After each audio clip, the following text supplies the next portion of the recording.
many things. I have been many things. Warm and green. Cold and gray. Devastated and dying. Now I am alive again. But I fear my new children imitate the old ones. Some claim the mountains or the forests, or build fortresses on the plains. They begin to mistrust and prepare for war.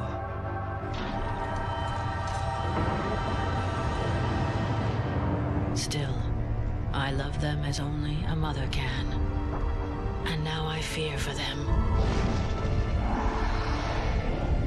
I feel the winds of change begin to blow, and this time it may be an all-out storm. I pray that my children will weather this tempest. For nothing is immortal, and one day, they may have to survive without me.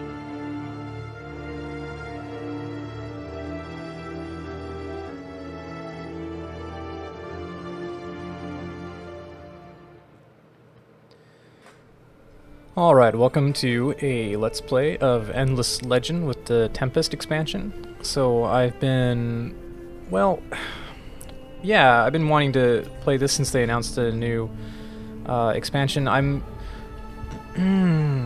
How do I feel about this game? It's...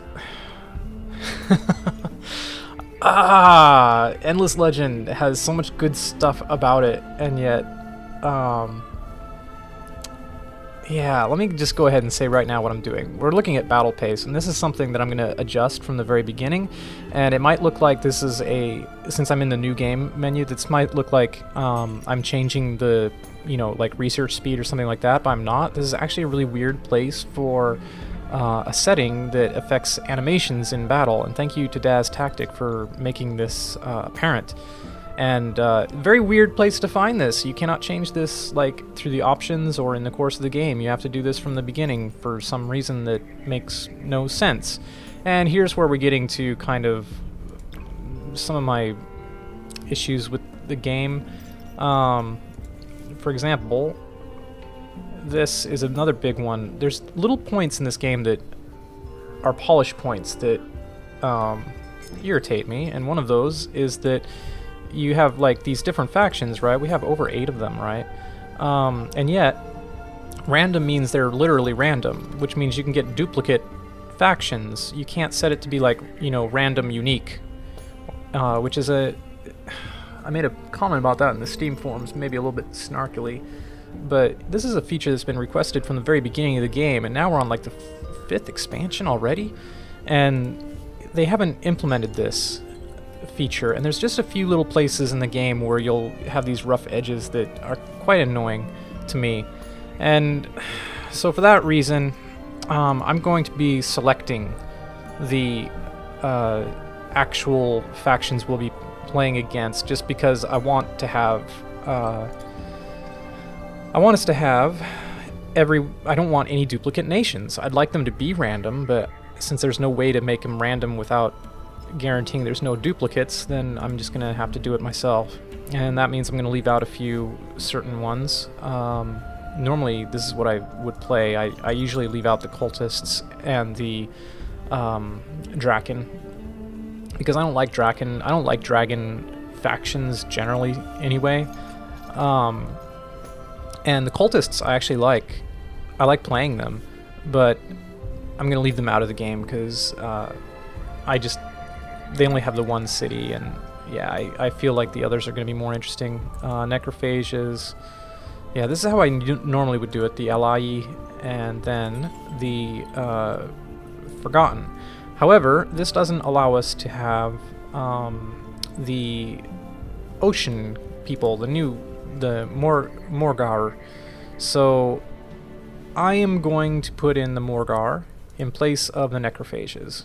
And that way we get to see the new factions. And I'm going to play the Vaulters, which are they're essentially identical to the Mizari, just with a different skin, basically.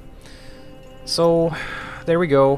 World size large, world shape Pangea, continent shape regular, temperature temperate, average, topography, world difficulty normal, and learning from my playthrough with Master of Orion, I'm going to go with hard difficulty. I've never beaten hard difficulty. It's... yeah. I'm even tempted to go up against serious. Just because what happened with my Master of Orion game is I went with like normal difficulty, and it became a real slog. Like, I'd won the game, and it was just like cleanup. Like, half of the entire Let's Play was just me trying to do cleanup, and that wasn't any fun.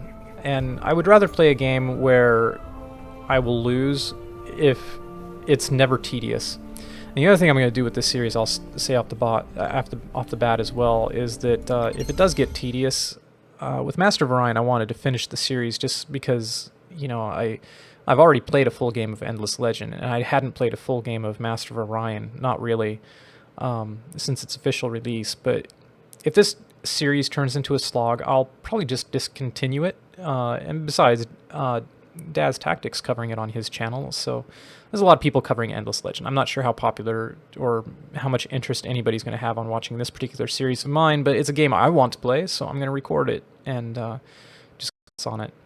And yeah, if it goes well, then I'm going to continue to do it, and if I don't enjoy it and nobody's watching, then I don't see any problem with stopping it. Although, of course, I'll make bug me when I was watching Arumba's. This, like, from almost a year ago, I was like watching Arumba's Let's Play of Endless Legend. Spoke of a great journey beneath the stars. Safe in our halls and minds, we ignored these old tales.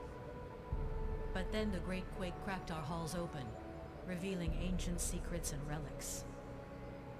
These unknown relics carried our patterns, our images, hints of a hidden past. We took them and fled the destruction, seeking a new life on the surface.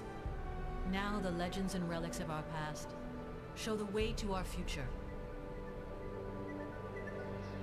The journey will be dangerous, sometimes deadly, but we go forth without fear or ignorance. For courage and knowledge are the bywords of the Vaulters. Alright, so I'll finish that thought I had started. I was watching Arumba's Let's Play of Endless Legend last year, and I was really disappointed because he just kind of discontinued it, and I didn't get to finish watching it. And, you know, like a few weeks went by, and I was like, are you going to finish this? I mean, I didn't ask him or anything, but I don't want to do that if, you know, somebody finds this and ends up watching it. So, yeah, I'll make sure that I announce either in the video or in the description if I do discontinue any of my series. But yeah, I'm just saying that because I don't know. Endless Legend has so much potential, and yet I don't know how much I like this game. There's so many things about it I really love.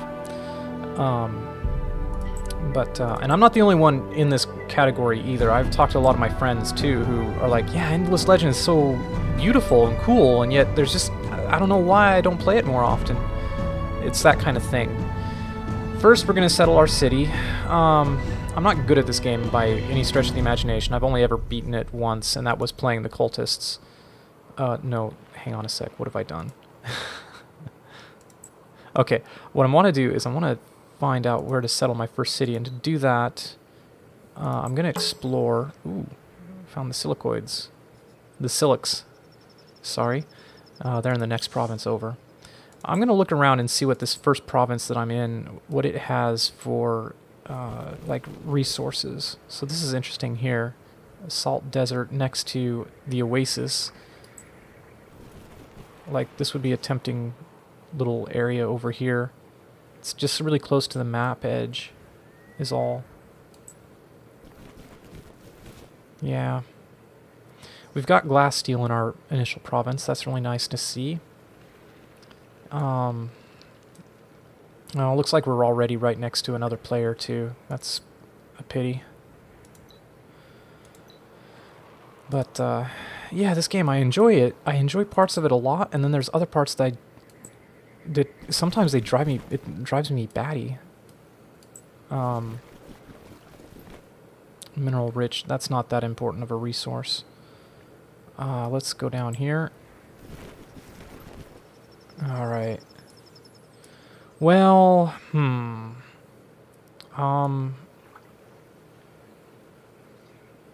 don't know what to think. Let's look at our Fidzy again. Is that what it's called? Yeah. Fidzy. Food, dust, which is your money. Food, industry, dust, science, and influence. I want to settle where there's going to be science on a tile, because any tile that has science already, I get a +1 science. So you're not going to see a +1 science icon on any tile for this faction when you start out.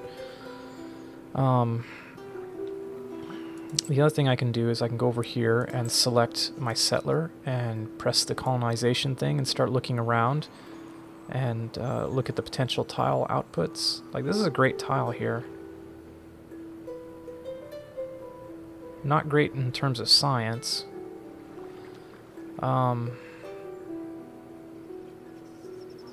would really like having the influence there. Settling here, the problem is going to be, how do I get my city center up to level 2? Yeah, this isn't like great, but whatever. Could settle on here.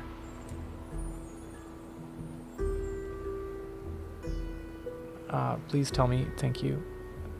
That's bad industry. That's bad industry too. All of these are terrible industry. Jeez. Hey, what's going on? There we go. Oh boy. I don't know.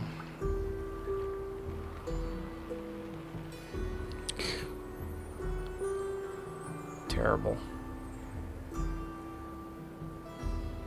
Should I do this? Or should I go there? I think...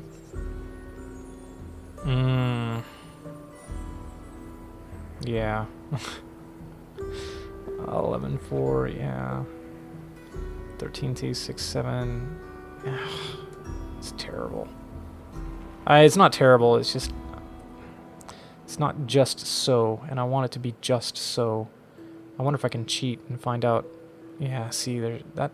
Whoa. Yeah, that's telling me there's something over here. Well, if that's the case...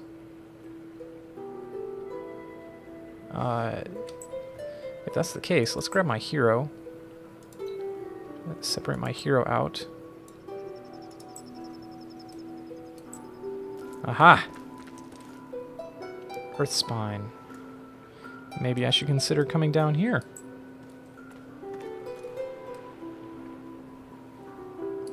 Well, okay. This is bad though too, really, if I'm being honest. I'll just get a lot more science out of it is all. So 3, 4, 17, 8.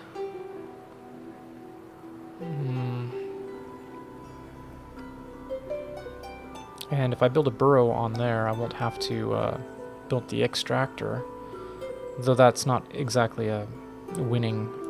I don't think that's considered a winning move entirely. Ah, boy. Well, let's commit to the bad decision we already made once. Let's come over here and do it. Found our city here. So...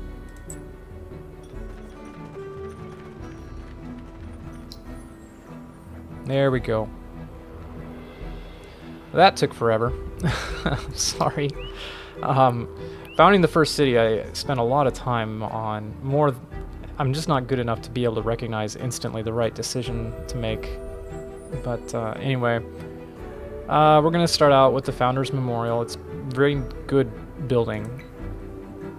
And yeah, with our growth, let's get it in 2. Okay. And our hero, let's move our hero over with research. So I'm going to be doing some exploring with this with this hero. And so I think I'm going to go for search party first. It increases my loot chance. I don't know, this may be gimmicky. I feel like it's a little gimmicky to do this before any of the others, but it's what I'm going to do anyway. So there we go. End the turn. Another point that, for me... Okay, we have this quest to do. Okay. So we need to pacify at least one village of a minor faction, then assimilate them. Okay. And these are quests. I think you can win the game by completing the quest as well. But anyway, here we go. And you guys... come over here, maybe. And you have to move. Yeah, we can do this. Alright, and then I think we're going to attack. So we're going to see the combat here. I'm not going to use my reinforcements because we can kill the vine snakes and we'll get more experience for our 2 marines and more importantly for our hero. We're going to go with hold position. And what this does is it affects the AI behavior, sort of. It's kind of like Endless Space, whose combat I am not a fan of whatsoever. But it's kind of like a hybrid between like a tactical, you control the moves, and a strategic, pure strategic base, like Endless Space is, where you don't control anything except, you know, however you set up your military units to operate. So these guys can move 2. And my guys are in hold position, which means they're not going to do anything unless on their turn they have a chance to shoot. Oh good. These guys are actually going to move up and probably be in range for my marines to shoot. And she's going to shoot first and she'll be able to hit one of them. So we're going to go ready. And launch. One thing that's really good about the combat is that it's limited to 6 phases. And again, these guys are moving extra fast just because I set the combat speed up. One thing I wish it would do is give me more feedback on the attacks. Like, you'll see the messages pop up very briefly, but it's very hard for me to figure out how the combat really actually even just works. But here you can get the little attack odds down here. So 80% chance of doing 24 damage, plus or minus a few points. I'm not sure what the plus or minus, how that's determined, but anyway, we're going to move here, and then she's just going to 1, 2, 3, 4. She should be in range to attack something. These guys are still going to be far enough away from the vine snakes that they'll be safe. What's annoying about the combat versus if you just had a, like, okay, this unit's turn, tell this unit to move, now tell the unit who to attack, etc. The annoying thing about, yeah, I wish I'd moved him. The annoying thing about the way the combat works that would not be an issue if it was like a full-on the user controls everything format, which you usually see, is that if you mess up, you tell them what they're going to do, but if you mess up, then they'll do something very unpredictable, or it can be very unpredictable, and yeah, all of a sudden, it's almost like, it's kind of like, it gives you control over what you tell your units to do. Like, I can tell them, you know, attack this thing, or, you know, I can hold control and be like, move here, and then attack it.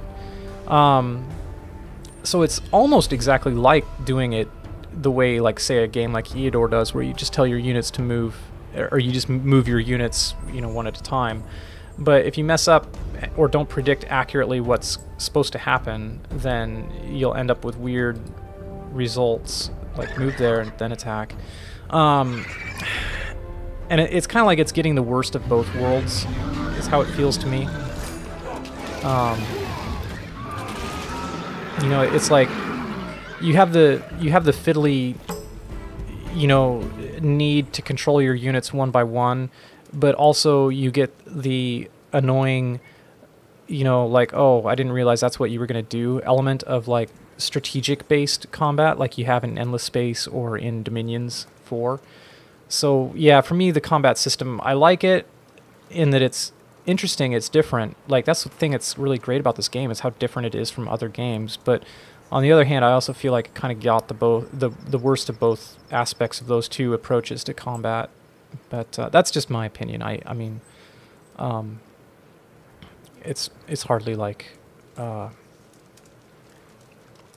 it's just my like I said, it's just my opinion based on my experience so far.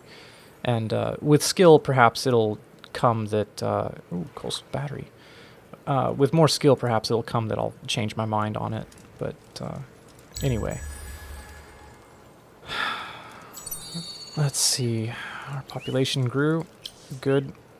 So here, these city tiles, these are static bonuses or static resources you're going to generate regardless of where your population is, and then your population generates this much of a resource, right? It says production per person, so I get 2 influence per 1 person there. And then modifiers, this will come from like buildings and so forth. What is this coming from? Consumption from population, but we get a bonus from being happy, etc. And this is your final output. Let's see. Well, we're not doing influence, that's for sure. I do want to get the Builder's Hall, and I think 4 turns, I think I can sacrifice. It's like, do I want to grow first, or do I want to get the Builder's Hall first? The thing about the Builder's Hall, or the Founder's Memorial, sorry, is that it does give a lot of resources. You know, it's effectively like having a bonus of 2 point, well, actually it's like having a bonus of 2.5 population, really. I mean, the bonus you're getting there is +2. You're getting half a pop worth of production on all 5 resources, right? So yeah, it's like getting 2.5 population. Excuse me. Versus getting 1 population in 4 turns. The only thing is that obviously the production is split across all of your resources. So I'm thinking, from that point of view, it's worth it to go ahead and do this and get it in 4 turns by putting people into production. That's my logic there. How far are we from...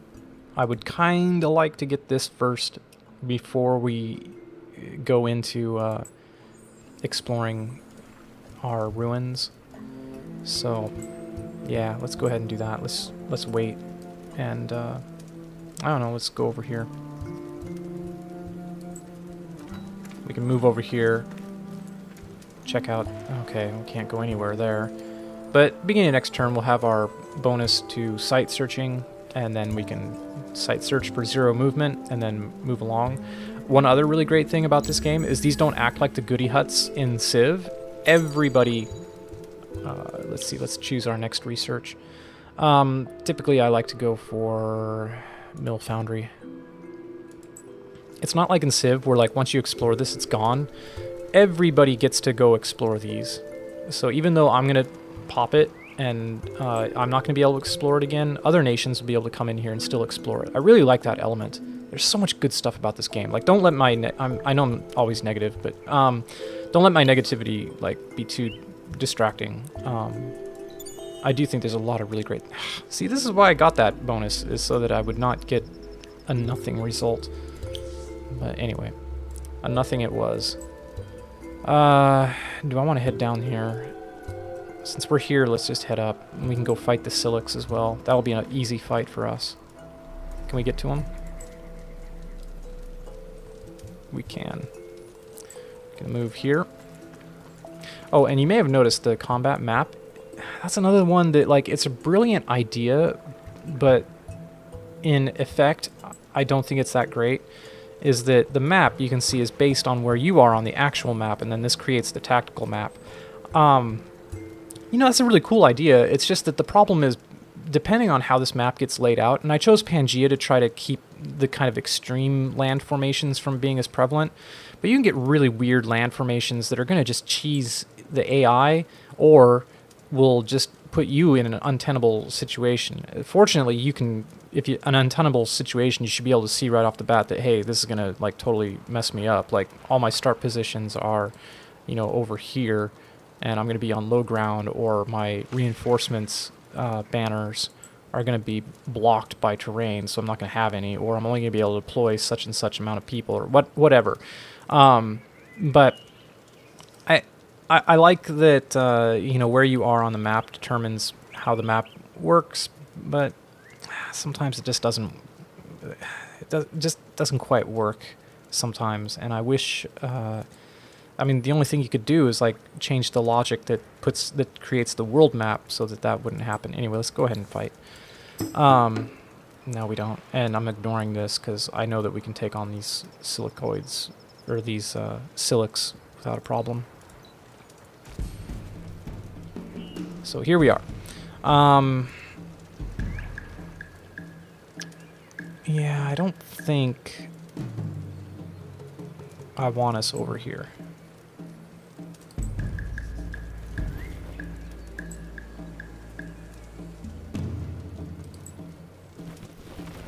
So these guys only get to move one.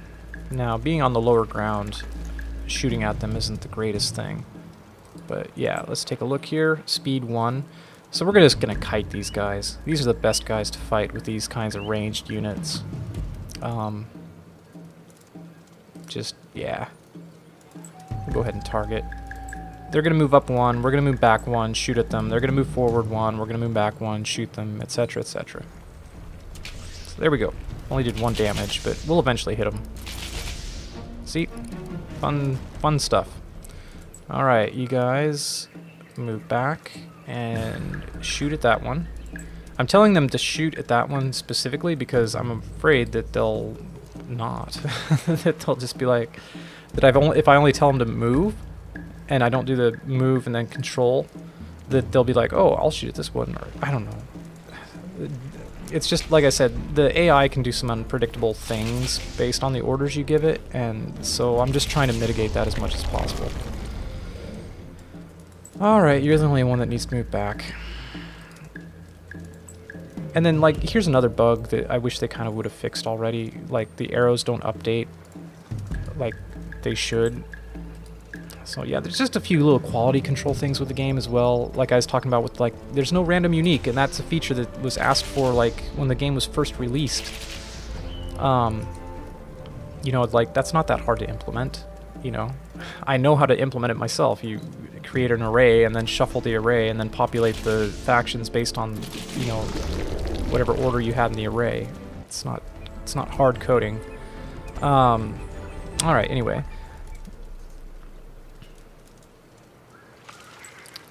I'm pretty judgmental of games that don't do quality of life, especially if it's an easy to implement type of quality of life. Anyway, these are all the negative things I have to say. It's really quite a fun game. It only has maybe the issues that all 4Xs have, where if the game goes on too long and you're winning, that it's like kind of just a slog. Anyway, this is going to be it for the first episode. It's a little bit longer than normal, but that's just because I've been blabbing a lot and not playing the game. But I'll see you in the next episode, and we'll continue exploring with our unit, trying to get... I'm going to build her towards... I mean, I don't know if it's a good idea or not. It's just the way I do it. I'm going to give her Indiana bones and get her off towards exploration, increase her movement, and I'm just going to make her an adventuring hero.